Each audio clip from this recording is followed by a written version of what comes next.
Peram ng GG. What is your pleasure, sir? Mr. President and Mr. Presiding Officer, before I ask to be allowed to ask a question, can I just follow up yung kay Senator Marcos, including the ruling yesterday? Just in the interest of all senator judges being able to follow closely, especially kami sa first row kasi medyo nagkaka-stiff neck na kami. Mahirap tignan yung TV, so baka dun sa Maglalagay harap. na po kami ng TV Yes. sa harap ng And lamesa I ng don't know, Council for Parties. I think all of us own a iPad or a tablet. I don't know what the solution is, but if the secretariat or the clerk of court, the office of the clerk of court can work with our staff. Just to give you an example for today, no? If you look at the impeachment complaint on page 19, for example, it says that the affidavit we're looking for kanina, footnote number 72, is this one, in the impeachment complaint, no? It's found on Annex G. Okay, so this is Annex G. If you look at Annex G, it is a certification, not an affidavit. Okay. So where do you find the affidavit mentioned in the impeachment complaint? You actually find it in volume 14, Annex FFFFFFFF-GGGGGGGG. So before I can That's even not say dash, that, that's FFFFFFF to GGGGGG. yes. So even before we finish saying that, Your Honor, Mr. Presiding Judge, medyo mahirap. To further complicate, the annexes when delivered to us was labeled annexes. And then when it was pre-marked, iba na yung marking. That is correct. Okay. So to clarify, I'm not asking both the prosecution and defense to give us any documents in advance that will prejudice their presentation or the rebuttal. I do understand that it has to be offered, but to speed things up and to make sure we understand, in the same manner that they're asking the witness to examine it, maybe we can be given a copy to examine at the same time, whether digital or actual copy. I don't want to impose upon them to print 24 copies. But again, anyway, it's Wednesday. We have Thursday, Friday, Saturday, Sunday for our staff and the clerk of court to meet. I think So, we already have a solution for you, Senator Judge Cayetano, as well as for Senator Judge Marcos. We will be furnishing the parties either via soft copy to your respective iPads or laptops, or we will and to their official emails as well. Kayo na po mag-print ng hard copy ng list of evidences as marked, as pre-marked by the prosecution na ipe-present for Article 4. And we will do this by article. However, insofar as I said, the documents presented by the counsel for respondent, these have not yet been pre-marked. But I don't think there's anything wrong with asking for a copy from the counsel for on respondent that point, for our guidance, whether or not the same will be offered without prejudice to respond to On counsel that for point- respondent, deciding on whether or not they will offer it at the appropriate time. on that point, Mr. Presiding Officer, even if it's pre-marked, if it will prejudice their presentation, I don't mind it be given in real time. And same, no? If it's being used on cross or recross on rebuttal and hindi to na pre-mark, as long as real time, para lang we can process it. If not, we have to review afterwards and it messes up our preparation for the hearing the next day, no? Is that possible for the parties once the roles are reversed? May I get a response Honor. from the counsel for respondent? Your Honor, first we'll clarify everything that was showed today was pre-marked by the respondent. That's not my understanding because the DOJ letter you pre-marked is different from the DOJ letter that we have pre-marked. But we'll verify. So everything was pre-marked? Yes, Your Honor. But you presented a document that was not pre-marked, either by the prosecution or the defense. Walang marking eh. I presented all that. So if it was pre-marked, it's our lookout. Then then there's no problem furnishing the senator judges with a copy of the same. We have no problem with that, Your Honor. Senator Judge Alan Cayetano's concern has no basis if it was all pre-marked. Apparently, it was our oversight. Yes. Counsel for the prosecutors, would that be possible Yes. to furnish it? I think what counsel for respondent did earlier helped us out a lot. Plastering it on the screens, whatever affidavit you were presenting. I think counsel for the prosecutors should do the same. Yes, Hindi naman Mr. bawal Presiding Officer. magkopyahan dito eh. Okay lang. Senator Judge Cayetano? Thank you. Yeah, and just to clarify, the 2 minutes is the question, not including Yes, the yes, of answer. course. No? You have 2 minutes if you want if to start they- with asking questions. Yes, if they ask to repeat the question, please don't count that. No, 2 minutes is long We will- with short questions, but many of us want to get to the bottom of it, end up only asking 1 or 2 questions. So just a little bit we liberality. will be lenient, Yes. Thank you. Senator Judge you Alan very much. Cayetano. You Appreciate may it. proceed, sir. You have 2 minutes. A question for the witness, and maybe to put all of us in check, I don't mind if any of the counsel says na medyo hindi maayos yung question. I mean, given what happened yesterday and today, and there are questions that could prejudice the case either way. As long as we call each other out respectfully, to the both counsels, you cannot correct a senator judge, but I don't mind if you think it prejudices. That's your duty to your client. Yes, sir. So this isn't the start of the 2 minutes yet. Sa magandang hapon, Mr. Witness. Good afternoon, Your Honor. Medyo mahaba na yung pag-upo mo dyan, but allow me a few questions. No? Yung circumstance lang, so paano nagsimula yung investigasyon na na-involve ka? Were you from the start o hindi? At written instructions ba to? O sinabi, oy, may investigasyon tayo. Just konting clarity, paano na-umpisa yung specific investigation? And was it based on the November 3 video? Tama ba? November 23, Your Honor. Okay.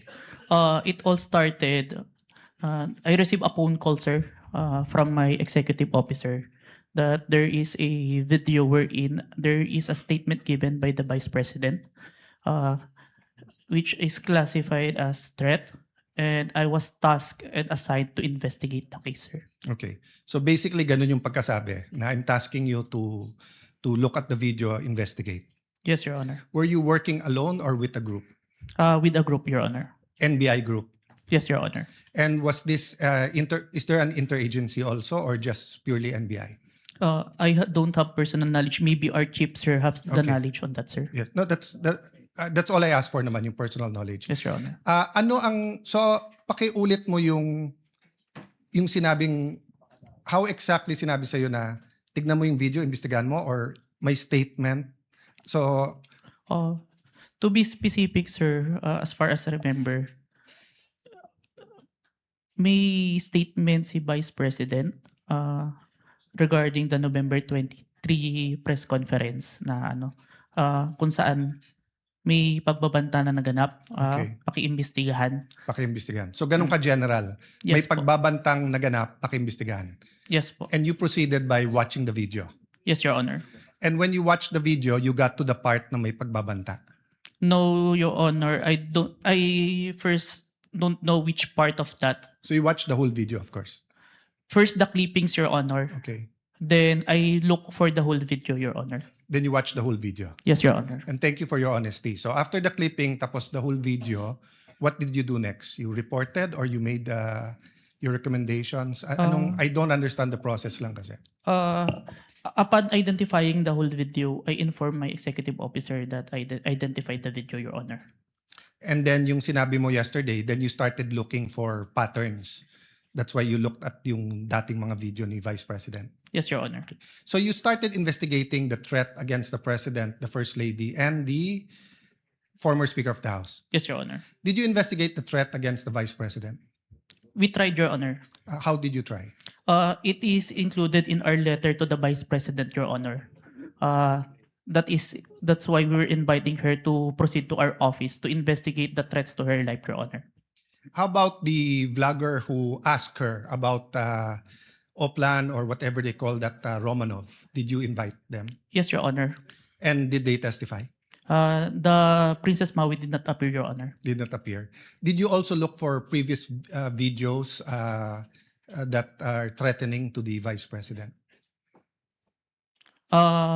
We look on the Romanov part, Your Honor, Okay. but we identify a different person who first mentioned the Romanov, Your Honor. Did you coordinate with the PSG?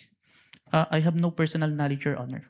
You yourself? Yes, Your Honor. Maybe our chief, Your Honor. Yeah. But you are aware that the primary responsibility of protecting both the President and the Vice President is the PSG. Yes, Your Honor. So isn't it fair to say that any investigation against a threat to the first family, the President or the Vice President, you would normally ask the PSG if they received any threat? I have no personal knowledge, Your Honor. No, I'm asking, hindi ba normal sa investigation kung sino yung primary agency na taga-protekta na lumalaban dun sa threat ay tatanungin natin. Yes, Your Honor. So bakit hindi tinanong ng NBI ang PSG? Or in your case, why didn't you ask the PSG? Maybe it can be answered by a chief, Your Honor. No, I'm not. I will ask your chief also. I'm asking you, when they said, look at this, you looked at other videos, you tried to get Princess Maui, you tried to get the Vice President, but you didn't contact the PSG for the First Lady, for the President, and for all you know, the PSG will tell you right there and there, the threat is real, or the PSG will say, politika lang yan. Diba? Both the Vice President and the President are protected by the PSG. So why wasn't so nakalimutan lang or wala sa procedure nyo or Your Honor, there is already a statement from the National Security Council, Your Honor, that it is an active threat, Your Honor. That's why we start investigation. yes, and the primary group that will know if it's an active threat is the PSG. So if this was the United States, it will be the Secret Service. So whether the FBI or the CIA, state troopers, the federal marshals, kung sino man mag-iimbestiga, parati nilang tatanungin yung Secret Service. So I'm just curious why we did not ask the PSG input. Kindly Baka- wind up, Senator Cayetano. Senator Okay. Judge Cayetano. So my last question is, how did you characterize the threat of the Vice President to the President? Given that ang exact words niya, huwag kang mag-alala ma'am sa security ko kasi may kinausap na akong tao, sinabi ko sa kanya, kapag pinatay ako. So that'll be fair to you and not vague, no? Did that phrase, kapag pinatay ako, have any bearing in your investigation? Yes, Your Honor. And what was that bearing or thoughts in your mind? First of all po, dun sa statement, may nakausap na po. It already took place before pa yung mangyari yung meeting. And nung Excuse me, condition, I'm not talking about yung may kinausap Apo. na para pumatay. Ang sinasabi ko yung sinabi niya na pag pinatay ako. yes, Your Honor. How did that affect your investigation? There is a condition na kapag pinatay siya. But as we can see, it's only applicable if there is only two parties. The statement make a loophole wherein a third party can use that na kapag namatay si BP, ma-execute ngayon yung statement ni BP na may nakausap na siya without the participation of the one mentioned, the President, the First Lady, and the Speaker of the House, Your Honor. That's fair. But what I'm saying is that in your reports, did you characterize it as a conditional threat? Kasi kung hindi naman siya pinatay, the logical implication is that there's no threat against the... So I'm not saying it's not illegal, immoral to contract a killer. I'm just trying to follow the logic na pag sinabi kong pakukulong kita, Mr. Witness, pag nagsinungaling ka under oath, then it's actually not a threat. It's a legal... I'm just telling you the law, di ba? Pero Yes, pag sinabi kong pag hindi ka sumunod sa akin, anuin kita. So that's my last question lang. So how did you characterize that? It wasn't a conditional in your mind because may kinausap na? Even with or without, sir, it's still considered a threat as long as the I person... have no doubt there. I'm just asking, is it a conditional threat?